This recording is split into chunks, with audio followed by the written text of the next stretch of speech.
Hi, my name's Abi. I'm one of the residential conveyancers here at Fixtures. So now we're going to look at how to sell your renovation project. So once you've decided that you're ready to move on and take on your next big project, there's a number of things you probably want to consider. So the first thing is think about the work you've had done so far.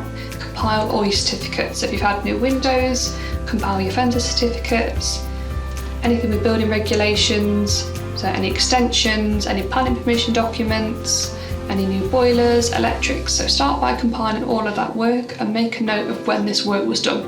It's always really helpful to instruct a solicitor first rather than wait until after you've sold the properties. It tends to make things faster.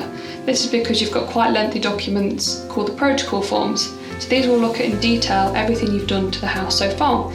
So if this means refreshing your memories and compiling all these documents beforehand, it then makes things easier. The next thing you want to think about is finding the right estate agent for you.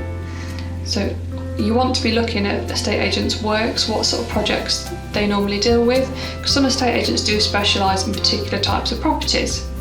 So do your research, go have a look at their current listings and see if that's something you want to work with.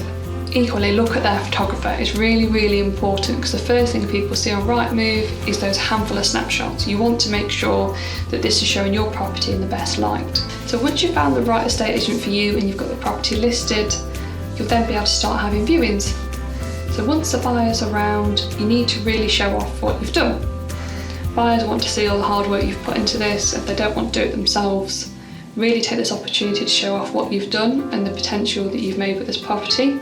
So once you've found a buyer and sale's been agreed, you can then think about your fixtures and fittings. So if you've had, for example, fitted blinds, you can then sell this as part of the property. So when you're filling in your protocol forms, there's a separate form called the fittings, fixtures and contents form. You can then complete this and add prices onto things that you want to sell, and this includes things like washing machines, tumble dryers, microwaves, and the buyer will then be able to buy this on top of the purchase price. From then on, it's the standard conveyancing process, which you'll now be familiar with having done this first time round, and then it's on to your next big project.